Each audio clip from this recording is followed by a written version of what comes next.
we doing, everyone? MJ's back in with another video here, another installment of the Our First Home series. Today we have a special one for you because we're going to be talking about our smart home tech for 2022. If you've been following this series for a while, you know that we have put a ton of work into this house since we bought it, and we pretty much smart homeified it, if that's a word, right? To all the things that we wanted to do. We have more things that we'd like to do, but we've put in a lot of work, like I said, so we're going to update you on the entire setup that we have currently. So in a second here, we're going to go room by room, and we're going to talk about every device that we have implemented so far.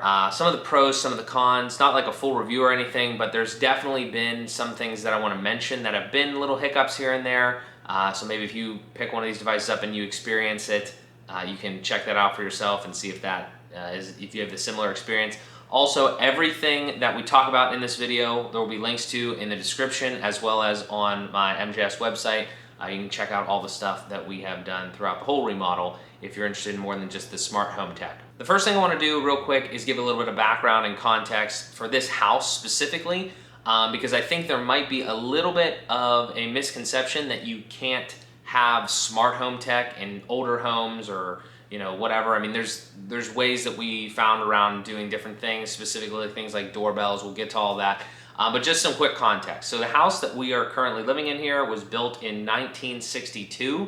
As soon as we got in, we ripped out all like the telephone line and the coax cable because it had like home phone, telephone line running through it, and coax cable for cable and everything like that. You don't necessarily need to do those things, but we don't have cable. We don't have a home phone. We just have internet. Specifically in our area, again, for if you're building a system on your own, we have Verizon and we have 400 megabits per second.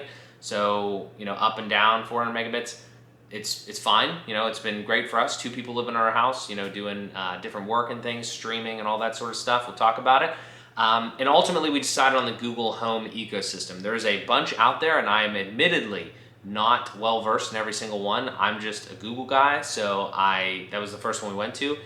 If we go in the future to a different home with like a lot more devices, we'd probably upgrade to something different, a little more customizable, a little bit more like action oriented, where you can fuse a bunch of different devices and do a bunch of things. We have been able to do some cool stuff in here, but do your research on which one would make sense depending on what devices you're looking for and all that sort of stuff.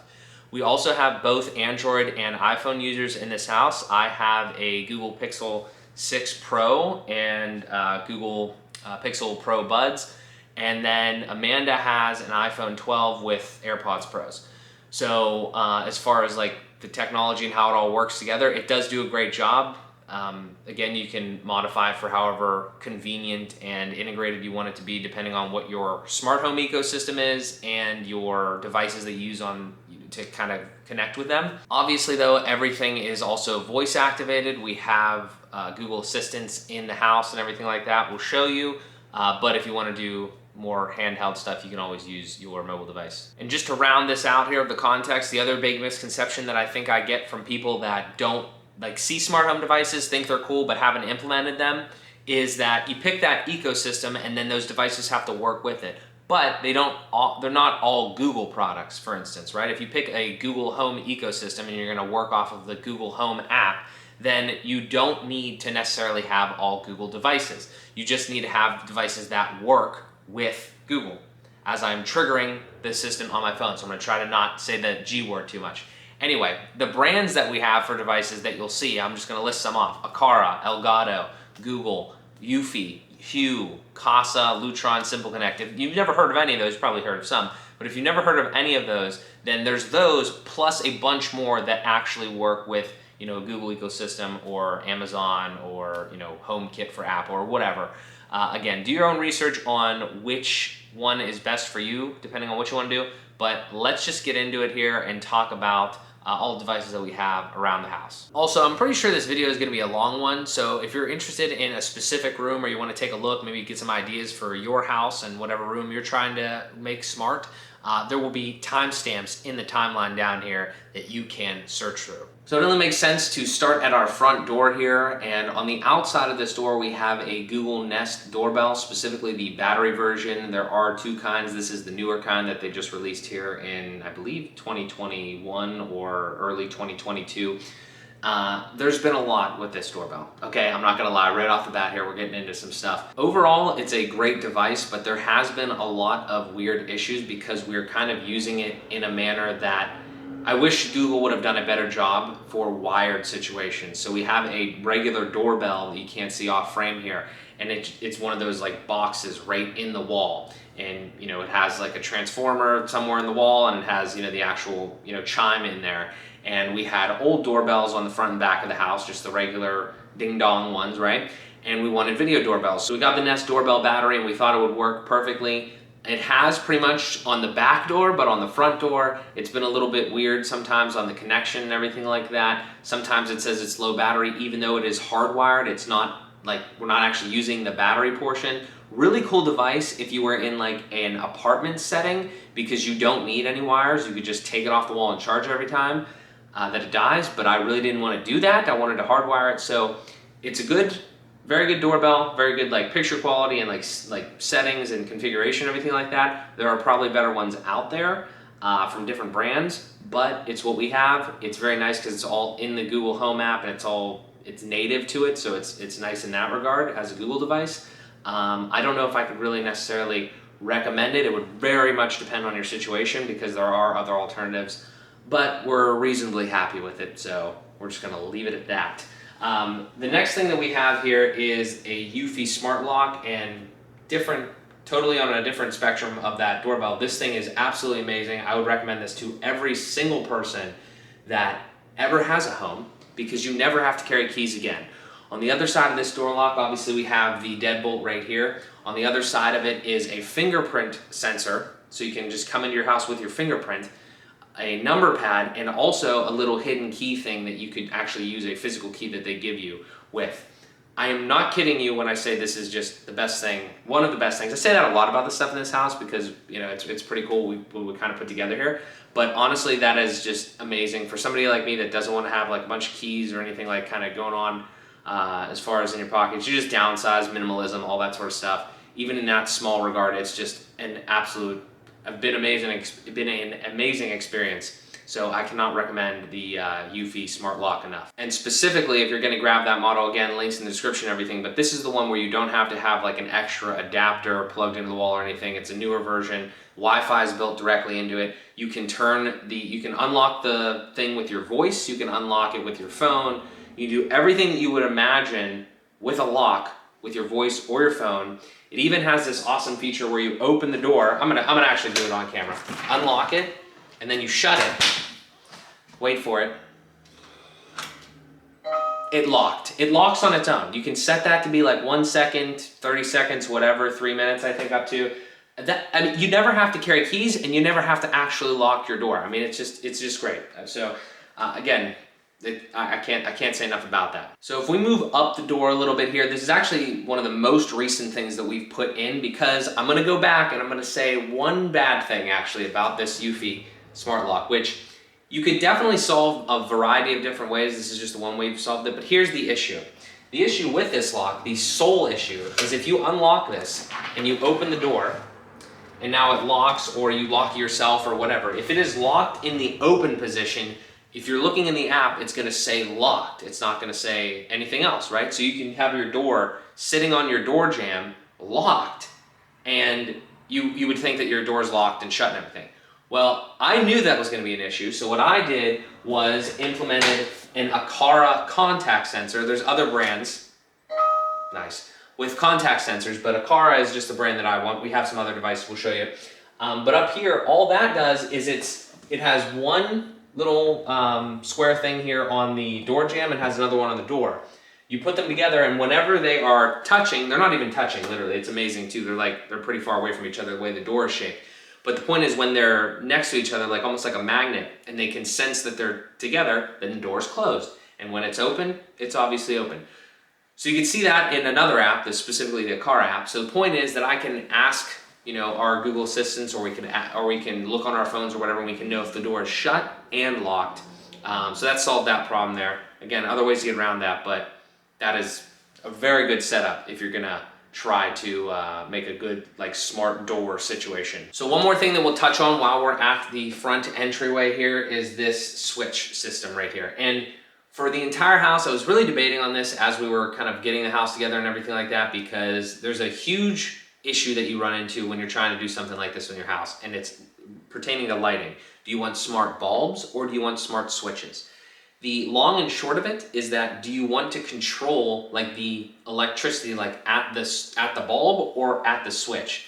There's pros and cons to both, I will tell you, because we have both in this house. But it really depends on what you're looking for and what your goals are specifically in each room that you're setting up. So the first thing that I'm going to talk about is this one right here, which is just a smart, like it's a Lutron Caseta smart switch. It doesn't have dimmer functionality, it doesn't have any of that. It's actually for a light out on our porch here, on our front, outside our front door. And what it gives us the ability to do is obviously turn the light on and off like this, but we can do it through voice, we can do it through our phone. But it even gives you the opportunity through specifically the Lutron app or the Google Home app to set the light on a timer, for instance. So what we have currently is every night at sunset, that light goes on. Every night at or every morning at sunrise, the light goes off. So it's on throughout the night. We literally never even have to touch the switch. It's just obviously something there because you should probably have a switch there. And it gives you that opportunity, because that's the way that I think about it, is the electricity is flowing through the switch, and like a normal switch, it cuts the current or lets the current go through. This is all kind of done like, smartly, I guess. I'm not an engineer, I don't know exactly how the switch works, but you get the idea is that that is what's happening there. Real quickly, the converse of that is that with a smart bulb, that's not a smart bulb out there, it's just like literally a regular bulb you could buy at a Walmart for $5 or whatever. The difference is with a smart bulb is that you can have a regular switch, not recommended, we'll talk about that, but you can have a regular switch and you're communicating with the bulb itself rather than the switch. So the bulb itself has like, either Wi-Fi in it or some sort of other protocol that allows it to link up to you via the internet. And you're able to, most of the time, depending on which one you get, you can even like change colors, you can do all that sort of stuff. Smart switches, if you want a room that like can change color temperature or like make the lights red, green, or whatever, you should probably go with a smart bulb. I'm not gonna go super in depth there, but the point is that what we have right here for this outdoor light is just a switch. It's a Lutron Caseta switch. No dimmer functionality, nothing like that, because we don't need that outside. And then right next to it is actually a Lutron Caseta Pico remote. We'll talk about that more because that controls the living room, which is where we're gonna talk about next. So let's chat about the living room. Specifically, we'll start with what we were just talking about there, the Lutron switches, and I'll explain kind of how this all worked and how we linked this up here. So the first thing we have here on the wall is what we did with this house is it actually, fun fact, had no lighting in the ceiling because it was built in 1962, like I said. So these lights weren't even in there. We got some regular lights. These, like I was talking about, these right here, I will leave a link to them. They are not smart lights. They are just regular LED, very thin, like wafer ceiling lights. And what we did was we wired that all up, and then we wired it to these switches right here. These are Lutron Caseta dimmer switches, and they're like full-on switches in behind here. You wire them to an actual thing just like you would a regular toggle switch or whatever. And they have the dimming feature because these lights are dimmable. You can turn them on and off here. These connect via the app and then via Google, so you can use your voice or you can use your phone or whatever, everything like that. And you could set it to different things and all that sort of stuff. Now, the one thing that we were wondering, and I was going back and forth on when we did this, is a couple of things. One, you can see that there's two switches here. There's 6 lights. What did we do there? Well, the one switch controls the front row of lights and the other switch controls the back row of lights. We use that from time to time, depending on, if we're watching a movie, maybe we don't want to have the front row on or back row or whatever. But it was just a nice thing to have because that's what I decided or what I learned from a lot of like forums and stuff like that to do that. Now, you're probably wondering though, Mark, what was that other thing? Well, this Lutron system has a really, really cool feature, and it's these little Pico remotes. Now, I can't really show you, maybe, just look it up, or maybe like I'll throw a picture on the screen here to try to illustrate it. But a Pico remote is what they call it. It's just like basically a little remote that ends up looking just like a switch if you install it like we did over here, like we were saying, right? So this looks almost the exact same. It has a little bit of different, layout and everything, but it kind of looks like a switch. If you didn't know any better, you'd think that that's like a whole switch in there. It's actually not. It's just like a little remote thing that you would use for like a fan or something, basically, almost, it looks like. And what that does is you can sync that remote to any other Lutron Caseta switches you want. So hypothetically, even if you had, let's say, 10 switches in your house, you could set up a Pico remote and turn them all off, at the same time. Doesn't really make any sense because you just use your voice or your phone for that. But in this case, our case right here, there was already 2 switches over here and I didn't know what to do. So I just said, hey, let's put 2 real switches over there, control the front row and the back row, and then let's put a Pico remote here and set it up to turn all of the lights, both rows, on and off. It's worked great. It's turned out to be a very good idea. And again, the switches, depending on how you interface with these things, are kind of just more of like, I don't want to say a vanity thing, but because we definitely hit the switches, but you also use your voice and everything like that. So really cool setup. Would highly recommend just kind of thinking that out and trying to explore the options that Lutron or any other brand has before you go ahead and build it, because you have so many options. It's unbelievable. One piece of tech that we decided to do pretty much throughout the house, specifically in the living room here though, that isn't necessarily smart, but it is a good idea, is just having wireless chargers on your end tables for like yourself or your guests. I pretty much exclusively use wireless charging on my phone, and so does Amanda, because we rarely just plug things in. So if you do have guests over or whatever and you're in like an entertainment area, consider having a wireless charger, because then you don't need to have the actual cord there. And maybe it's the wrong cord. Maybe they have an iPhone and you put like a USB-C or something like that, mix up there. It's just a really nice feature. Didn't think about it until we, were setting the room up, and it's just a great idea. All right, so now time to talk about the entertainment package of the room here. So we have a Vizio 70-inch, I believe it's M7Q70, I don't know, link in the description. And then underneath it, we have a Vizio 5.2 channel surround sound bar. So we have the sound bar up front, and then there's a subwoofer there, and then we mounted the little speakers in the back there. It's been fantastic. I've never personally had like any sort of surround sound. I know this is kind of like the cheaper, more amateur way to do it, because you could do like all sorts of different channels, everything like that. But as far as that goes, it's been tremendous. As far as just the setup in general and the sound quality, in my opinion. I'm not an audiophile, but it's been great. Like we said, we don't have cable, so there's no like Comcast, Verizon, or anything like that coming into the TV. All we have is Google TV. So if we look down here, this is our kind of remote setup, which we really don't actually have to use these two. This is for the sound bar, this is for the actual TV itself, and then this is for Google TV. If you're not familiar with what Google TV is, it kind of gives you this interface, right? It's kind of like a Amazon Fire Stick or anything like that. A lot of things are looking like that nowadays. Your TV probably has something like that kind of built into it. It's just this little device right here, plugs in via HDMI, plugs into the power and everything like that.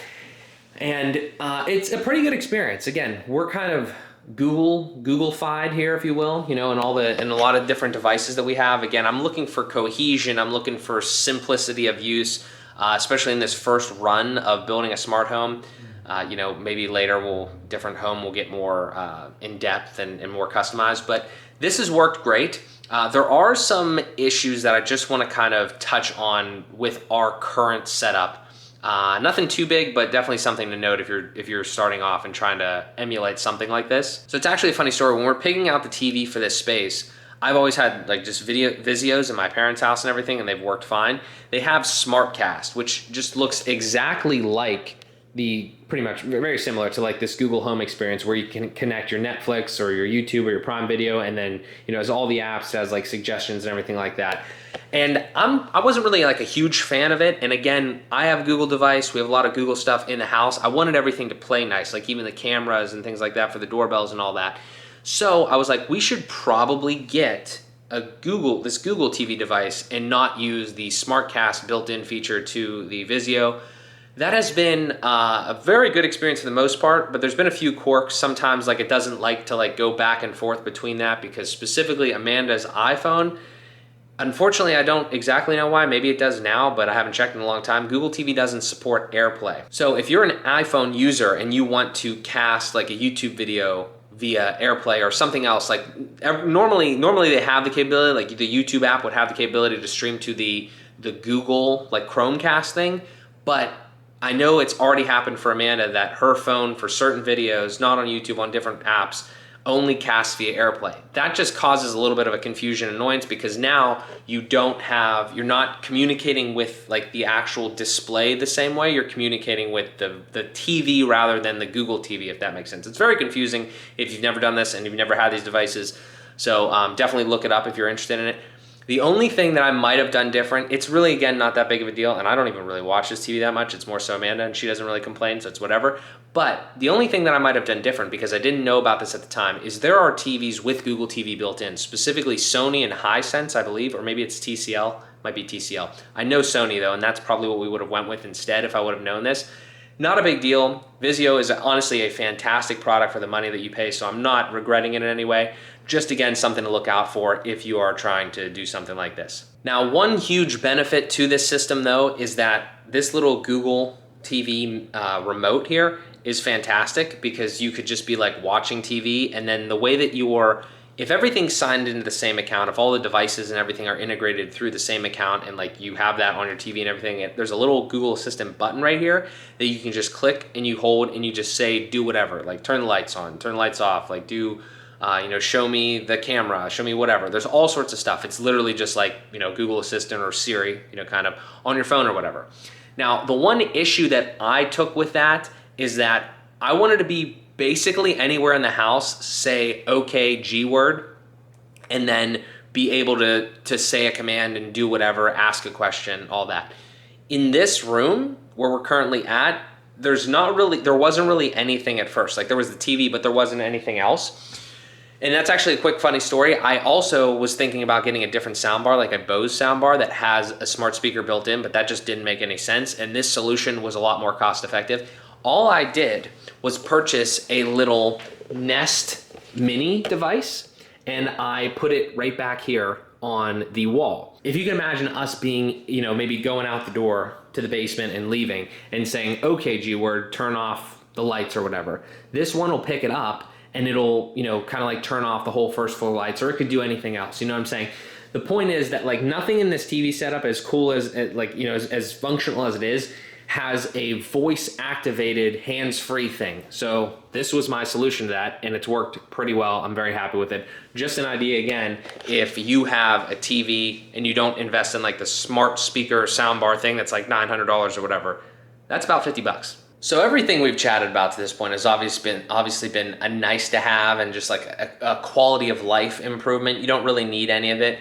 This next device you definitely do need in some form. I would recommend, if you are building a smart home, maybe just invest in this. I was a little reluctant at first because of the price, but ultimately it's definitely the right way to go, because it's one of the only ones in the space right now. And it's, if we look up right here, it is a Nest Protect. Now again, it's another like Google Nest product, works very well with all of the systems that we currently have in place. So again, that was one of my big themes of what I wanted to do when we built this and designed everything here. We bought the 6-pack, okay? So we have one of these in a bunch of different rooms. I'll show you when we get there just to mention them. But overall, I mean, it's literally a smoke and carbon monoxide protector. So that's one in every room of your house. Probably a little overkill on the carbon monoxide thing. You're probably not gonna have that like in everywhere. But it is nice to have, because again, right off the kitchen, if there was ever like a carbon monoxide or smoke or anything like that, we've definitely already triggered it like once or twice, burned something in the dishwasher and stuff like that. It does work, it works great. You get notifications like on your phone. The idea here would be, if for some reason, something happens like a smoke emergency, fire emergency in your house and you are away from your house, that will be able to alert you and you will get home, maybe not before anything bad happens, but obviously it's nice because that's not a normal thing, right? Like in regular old houses where you have, just like a screw-on battery thing, it just beeps. And again, it's even worse because most of those ones are just singular. They're not connected in any way. You can get wired versions of these, or you can get battery operated ones, but either way, they all connect to each other. So for instance, if there was like a little smoke emergency right here at this one, the one like literally downstairs in the other side of the house would also beep. So just a lot of things. And like I said, you're getting notified on your phone. It's a smart device. So like I said, all the other things are quality of life. That's an actual safety feature. I'm happy we purchased it. It's a good investment, and I think that it's a great thing. The only other thing is, if you have the opportunity to wire them rather than batteries, they are long-lasting batteries, but maybe get the wired ones. We got the battery ones. It's fine. It's all working great. So that takes care of everything in the living room. If we move our way over into the kitchen here, it's a little older. We didn't like fully renovate the kitchen yet. Maybe have some more smart home and tech ideas when we get to that point. But we do have a couple, because the whole light thing was just like definitely would be a pain. That's the problem, I will say real quickly, with lights, is if you go halfway on the light thing, you're gonna be annoyed because like some lights are gonna work with your your voice or your phone and other lights aren't. So you pretty much, if you're gonna do it, you kind of gotta do it all, which is fine with me because I enjoy this process, and honestly, it's just way more convenient.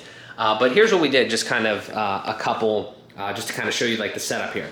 That is a very old light, obviously. I've never seen a fixture like that. And then this is a newer LED that we just put on here when we renovated and everything like that. Just simple though. It's not a smart light or anything like we said. It's just a regular light. You can work with a regular switch. What we have here is this is another one of those Pico remotes. So this actually controls both of these guys over here. These are the dimmer switches that we talked about. The one controls that light. The other one controls this light. Pretty simple setup, not too much going on in the kitchen right now other than the lighting. So the kitchen is pretty straightforward. Let's talk about this hallway here that we got going on. We have a couple cool things in here. Obviously we have a Nest Protect, one of the 6 there. Just a regular light. Again, that's actually the same light that's in the kitchen, just a little smaller. If we talk about the lighting here, we have the same situation. We just have a regular Lutron Caseta dimmer switch here that powers this light. So again, gives it that smart functionality. This, funny story about it, is just literally nothing because it goes to somewhere else, actually like a backlight. And I don't understand what they were thinking here with this light switch, but it's nothing. And then this is just a switch for the attic. So again, that is one of the only dumb switches in our house, but we don't really use it at all. It's for the attic light, so that's fine. And then over here at the end of the hall, we have a Nest Learning thermostat, specifically the 3rd generation. This was kind of funny because right as we were getting this, there was the new Nest thermostat that was coming out. But in our house, we have a boiler, and then we have like an after, market like thing that was put in. Air conditioning thing that was upstairs. Just given the way that all works and like the wiring and everything like that, we couldn't actually use the new Nest thermostat because it didn't have all of the appropriate wire hookups within, behind this little, glass screen here.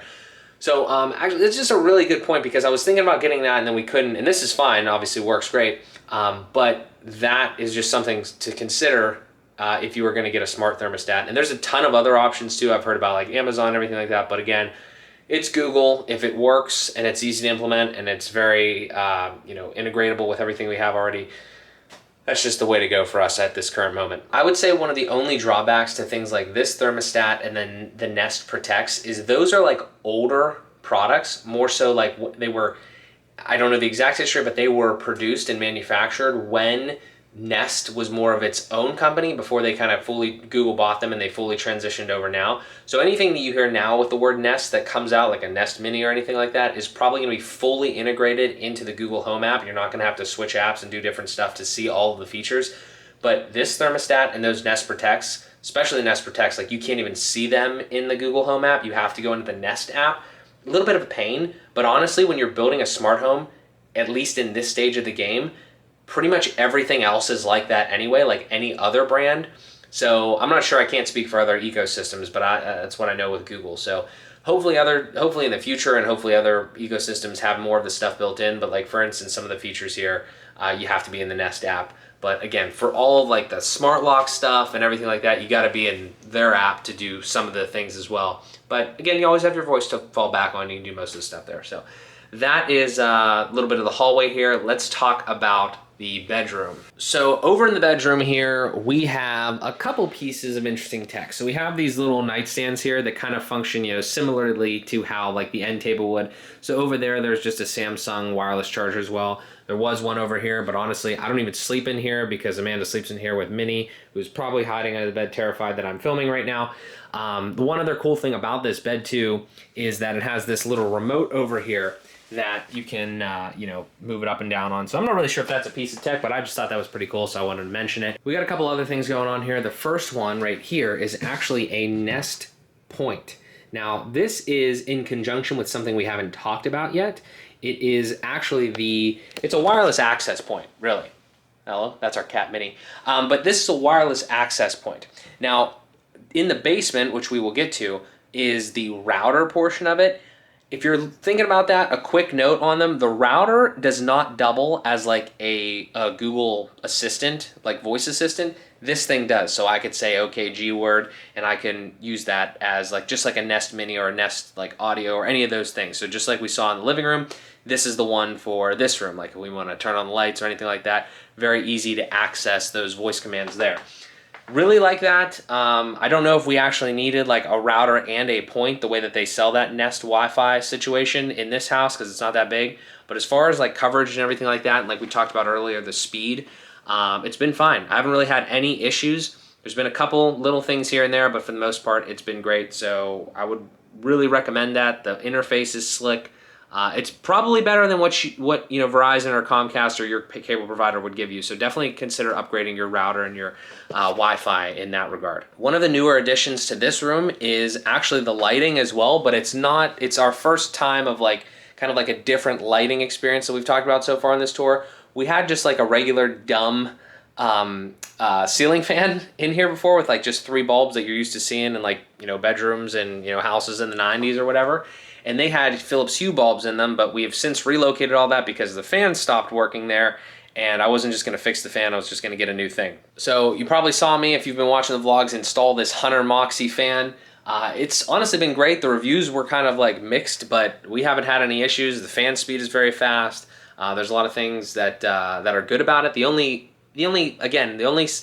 time you do something, there's pros and cons. The only con I would say is that the color temperature doesn't change, right? It's just this warm white color. Not a big deal for a bedroom, but again, something to keep in mind, like all of these different things when you try to upgrade different parts of your room, specifically lighting or anything like that, you definitely want to look out for that because those old bulbs that we had, they could go from like a really bright white to a really, dim yellow. But honestly, the fan's been fine. It's completely powered via this Simple Connect app that Hunter has created. Again, mixed reviews on that app, but you don't really have to do that because you connect it to a Google or Alexa, or whatever system you have, and it's integrated fine with the Google Home thing. Obviously, it comes with a little remote that I'm assuming it's like an infrared blaster, like any other one thing. But this doesn't have anything smart related to it. This though is actually very interesting. I do want to talk about this. This is a wall control. So instead of having like a Lutron Caseta thing in here, they actually sell, fan and all that sort of stuff, like a light switch and everything like that.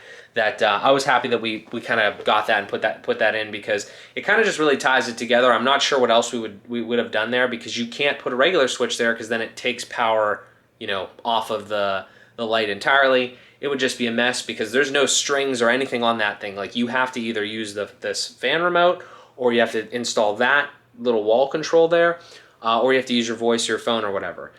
The point is that most of the stuff in this house gets done with our voice, and this thing is fantastic. It looks pretty sweet. It's like a matte black color. Very happy with it. It was my first smart fan installation. I think it went well. We're happy with it. So that's pretty much all we got in the bedroom here. Let's go talk about the office. Okay, so let's enter the office here and talk about what we have going on. Obviously, up on the ceiling, we have a Nest Protect. And then over here, as far as lighting goes, again, it's literally just, and this is literally what we're talking about over in the bedroom. It's just like an old type of light. It has Philips Hue bulbs in it that are white ambiance, so they can go from like a bright white color to a lower color temperature of like a candle light type thing. This is a Philips Hue dimmer switch remote thing that they give you. I've had that for a long time since I was at my parents' house there. So that's the lighting in this room. Over here, we have, I have a whole video about this on my channel. I will put a card up at the top and a link in the description. I'm not going to go over everything here. But this is the setup that I work from every day. Obviously, there's, it's a computer, so it's somehow integrated in the smart thing.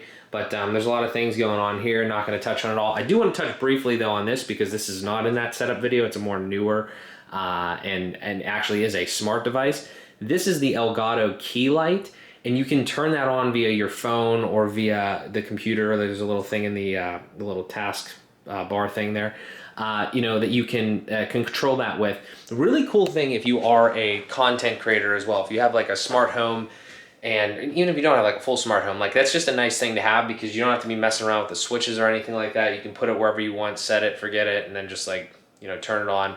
I wish they had voice commands. I don't think there's a way to necessarily do that just yet, unless I haven't figured it out. But a really cool thing that I added, at least since I made that last setup video. And that is obviously integrated into our smart home now. So that's pretty cool. For what it's worth, even though we don't really use it too much, we have a like a Dell printer over here that I've had for years. Amanda has a MacBook Air over at her setup area. And then over here, we have another Nest Mini. And this is the Google Pixel Stand 2nd generation. Again, very Google-y theme. Just something to have there because I do sleep here in the office and always have to have a wireless charger next to you when you go to sleep. All right, so over in the corner here, we have a closet. Now, it's just a closed closet, when you kind of look at it like this, but my dad and I got really creative when we were kind of fixing up some of the pieces of this house. He was definitely helping. This was his idea, so I have to credit him with it. If you come in and you look up, this is kind of like this is basically the hub for the things that we have going on in the upstairs realm of like wiring and everything. I don't actually think that I touched on this at all. Some of it's in here, but I didn't touch on it at all out there in the living room, so I'm gonna speak on it right now. We actually wired the house for Ethernet. Now, if you're not familiar with Ethernet, if you're getting in the smart home realm, a lot of stuff doesn't have that capability, right? It's just relying on your Wi-Fi. But for that big computer over there and like anything that would be at Amanda's desk here, I think even like the printer and stuff like that, we wanted to make sure that the connection was solid and you can obviously do things wired rather than wireless, and that's what I was accustomed to when I was at my parents' house, so we definitely wanted to do that. What we have going on up here, I will show you, it's pretty cool. It's not specifically smart home related, but it's definitely tech related, so let's just take a look. If we go left to right here, that is a Bobcat helium miner. I have at least 2 videos on my channel about that. You should take a look. I'll leave a card somewhere. But that mines cryptocurrency. And then we actually put in a plug up here so we could power all of this. And then that's mounted up there. And then all of these wires right here are Ethernet cables. And they are coming from actually downstairs. We'll talk about that in a second. And they come into this switch. And this is an Ethernet switch, and it kind of sends it out. So we got one running into here, we got one running into there, and then they go back into the wall, and they pop out in places like this. So it's all clean, it's all nice. We don't have wires running everywhere, and then we can just plug in, that Ethernet cable right there into the printer. And then the same thing over here, which is what I like to call SpaceX Mission Control. So that's a great way to keep everything connected, but also concealed. That's pretty much everything for upstairs. Let's go talk about downstairs now. Our first stop in the basement is our podcast studio, actually, that is currently being, worked on, renovated, remodeled, because it was just like an old bedroom thing. We got a lot of plans for it. Stay tuned. Make sure you subscribe to see the culmination of all this. As far as smart devices currently in here, we do have kind of a cool little setup here. Obviously, there's going to be a lot of tech. We'll do a full tour when the time is right. But I do want to mention this right now because this is my first iteration of this type of smart device, and I think it's a pretty cool one. So we have lights here that we will be mounting on the ceiling and everything, but these are just like studio lights. They actually have Bluetooth capability, and they have an app that you can control from your phone and everything like that. They also have controls on the back of them, manual controls and everything. But the issue here with me was I wanted this to be a little bit more smart, a little bit more able to do it, because again, this app, not that great. Didn't want to have to be in there, and every time when they're hanging on the ceiling, I don't want to have to turn them on and off. So what I did, very simple solution, just again, like I said, never had done this. This was the first iteration of a smart plug that I've ever done. So all this does is, again, it's like a little barrier between a regular outlet and the thing you're plugging in, and this connects to your internet via just Wi-Fi. There was a 4-pack of them. They're Casa, made by TP-Link, just smart plugs. They have a bunch of different ones. There's a bunch of different companies, and everything like that, so do your research. The one thing I will say, though, those smart plugs, unlike other different devices that are smaller in nature, that didn't even need a hub. So what that means is sometimes devices like the Aqara devices, they have a little hub that you have to plug in, and so you have to buy it either separately or in a bundle. You have to plug it in, and then the actual devices, like we talked about earlier, those contact sensors, connect to that hub, and then the hub connects to the internet. Not with these plugs, though. They connect directly to the internet, so there's no other thing that you need to find space for or whatever. very happy with this so far. They even have a little button on them so you can actually just turn them on manually too if you wanted to. Obviously I wouldn't do that because why would I do that when I could just turn them on myself? But the point is I could just come in here and say, okay, G-word, studio lights on or time to record. And there's probably going to be other things in this room that are going to be smart. So, I'll just set it up however I want. I'll have the power to do that. Very happy with that. That's pretty much the only smart thing that we have in here currently. Like I said, stay tuned for more updates on this studio though, because it's going to be sick. If we have a quick chat about our laundry room here, we actually have more tech in our laundry room than probably most people do.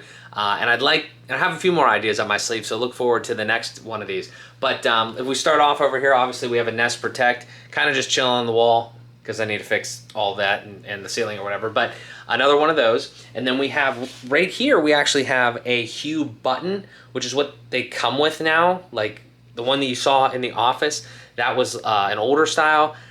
Honestly, I like that one better because this button thing is just kind of silly to me, but doesn't really matter. In these lights right here, we have, and just regular light fixtures in there, we have 2 Hue bulbs. So we can, utilize this to turn that on and off. You can turn it on with your voice and everything like that.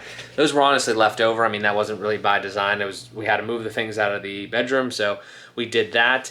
And then as far as other tech, this is kind of where inevitably we had to go, and it's not done by any means because I have not gotten time to do it, but I do want to run you through some of this stuff because just so, again, if you're looking to do this, you're going to have to implement some of these things.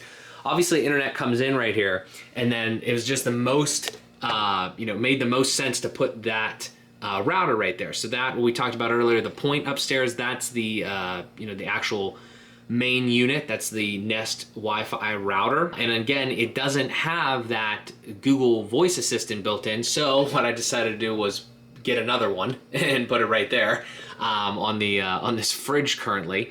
I'm probably gonna mount that or something like that. But that gives us, again, the opportunity to, anywhere down here in this, in the studio or even in the laundry room or whatever, turn things on and off as we're walking up the steps, stuff like that. So that works out great, honestly. Very happy with that. Again, small investment for a huge quality of life upgrade. We have another switch down there because, again, the Ethernet comes in, goes through the router, goes to the switch, and then goes out to a bunch of different places because these two things, these little devices sitting right here, one is a Philips Hue smart bridge thing, and then the other one is for the Caseta switches. So again, like I was just saying, it's kind of annoying, or at least confusing, when you have to get these new devices and everything like that, and then you have to plug in a little smart bridge or just an adapter thing like that, and then also install the switches or the lights or whatever, because that's just kind of how some things are. It kind of makes more sense because in a situation where maybe you have 50 light bulbs in your house, you don't want to have each one of those necessarily connect to the Wi-Fi. You want to have them connect to a bridge like that, and then the bridge connects to the Wi-Fi. Again, take a look at that, whatever makes most sense for you, whether it's switches or lights or whatever. But we have technically 3 bridge things. We have one for Philips Hue, we have one for Lutron, and we have one for Aqara. And again, like I said, not every brand requires that, not every device requires that. I would try to limit that if you can, because it's just a little easier, less things to kind of worry about and maintain. But it is a reality for some things. So that is pretty much our laundry room. Let's go take a look at the garage actually real quick. We have a couple interesting things going on in there. All right, the garage and the lighting and all sorts of stuff in here is an absolute mess right now, so I do apologize. But I do want to talk about a couple of things that we've done given our situation, maybe again to give you some ideas. So the first thing that we did, we have this little light up here that was literally just like a regular bulb with a wire string on it. It's not connected to a switch anywhere. In this garage, there is a switch right here, but it, connects to that light over there, and that's just a whole other, we got to figure that out. That's just a regular switch, not my favorite in the world. So what I did was I had an extra Philips Hue bulb, so I just popped it in there, and we can use, again, phone or voice or whatever to go ahead and turn that on and off. I figured I had it, so I would try to do it. And then again, because we have something in this vicinity that can use voice, I threw a Nest Mini on the wall there because, again, if I'm in here working or if I am just in here and I want to turn that light on or whatever, it's nice to have that ability without having to pull out your phone and everything like that. So again, little quality of life things. And a lot of times they actually have like, deals going on with those Nest Mini things. So if you have like a 2-pack or a 3-pack or whatever, if you need them, you can probably grab one. That one might have been a 2-pack actually that I got, I can't remember. But yeah, so we got the Nest Mini, we got the Philips Hue bulb.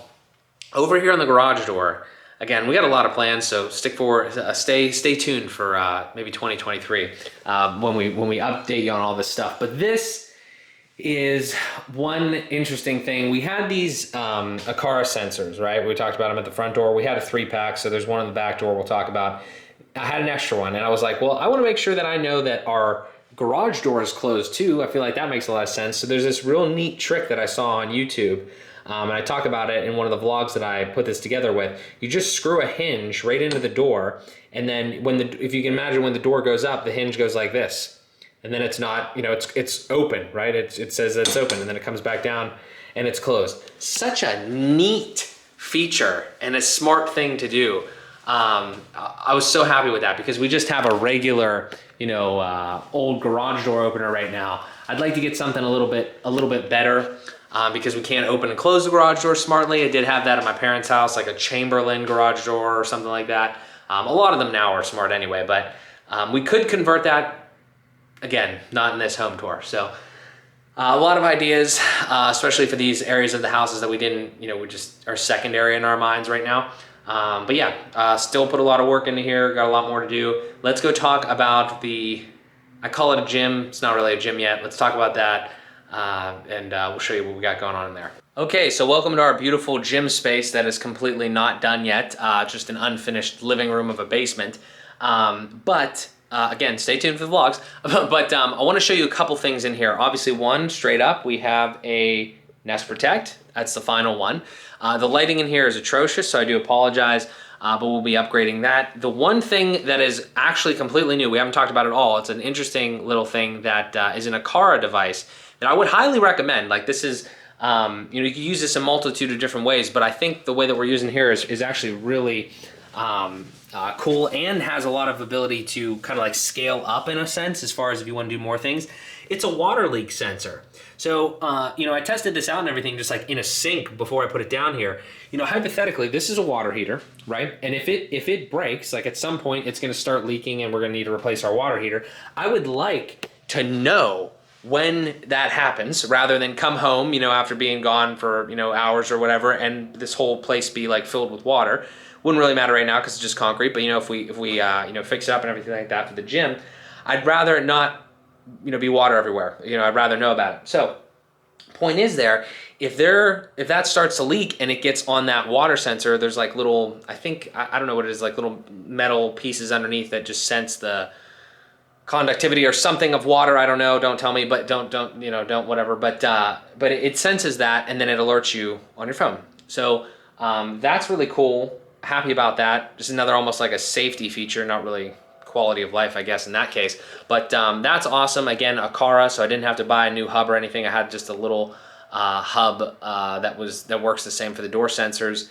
Very happy with that. And yeah, a lot more to come down here. So to kind of round out the inside of the house here, we just have the back door, which is actually like a French door. It's a little different than upstairs. We have the contact sensor up there, same type of setup there. We have the exact same lock, which is awesome down here. And then we also have outside that same doorbell. I will say again, the back doorbell, for some reason, has functioned way better, even though it's like on the same system and everything like that as the upstairs doorbell. I think those things, again, the way that they engineer them have a lot to do with like hot and cold temperatures. Doesn't do very well in cold temperatures. The back setup's a little different, has kind of like an overhang. I don't know, purchase with your own, purchase at your own risk there on those Google Nest doorbells, the battery versions. But overall, it's been great. Actually, real quick side note, the Google TV thing actually released a new update recently where you can see them directly on the TV. You can just say like, show me the back doorbell or something like that, and you can see it. So a lot of cool things, more to come, I'm sure. We're very early with a lot of this stuff, so it's been great. The last thing that I want to talk about, and I'm not going to go outside and necessarily show it, but maybe I'll put some footage over or whatever, is we actually have a Google Nest Cam with floodlight attached over our garage, which kind of gives us a security footage of the backyard. Highly recommend that thing though. It is wired, so there's no batteries involved, nothing like that. So you normally never really have an issue there. It's Wi-Fi with the connection. It's not like wired in that regard. So sometimes maybe you'll have an issue. We've had a couple outages, rarely, but normally it just comes back online or you reset it or whatever and it's been fine. And again, it has the floodlight built into it. So it's not just the camera. It has night vision, but it's not just the camera. It's got a light attached to it. So if you have, and other companies too, I don't want to sound like I'm parading around the Google thing here, because you can get most of this stuff from other places as well, but that is just a really cool one, because I feel like that's actually probably one of the best things to almost start out with, because if you can change a motion light outside, you can install that thing. And it gives you the camera portion of it too. So if you have anywhere, like over a garage is a perfect place for it, in my opinion. If you have a motion light right now, just go on Amazon and look up like floodlight with camera. And there's at least a couple other companies. I know there's Eufy has one that does the lock that we have. Wise has one. Ring, I think, has one. So whatever you want to do, maybe try to stay consistent with the devices, just so you're not like bumping through back and forth in different apps and all that sort of stuff, and you're just more familiar with it, if that's if some of the stuff is confusing. But I would really, that's almost one of the best things in the house, just because it's like a really simple but very effective piece of this whole this whole smart home setup. Well guys, that pretty much wraps up our smart home tech tour here for 2022 in our new home. We're super happy about it. Obviously there's pros and cons to every device that we have for the most part, but overall huge improvement, quality of life, convenience, security in a lot of ways. So we're very happy with it. Hope that you guys got something out of this. Maybe you found a new device or two that you hadn't thought of, a device type or a new brand or something like that. And if you have a question, make sure to leave a comment down below. We'd be more than happy to answer it. Like we said, there's gonna be a lot more coming. We've got a lot more plans for 2023 and beyond whenever we do the next smart home tour. So make sure you're subscribed, like the video if you enjoyed it. Like I said, links to everything down below. You can see it on the website. There are affiliate links. If you want to help support the channel, we greatly appreciate it. Thank you guys so much for watching. I greatly appreciate it, and I'll talk to you in the next one.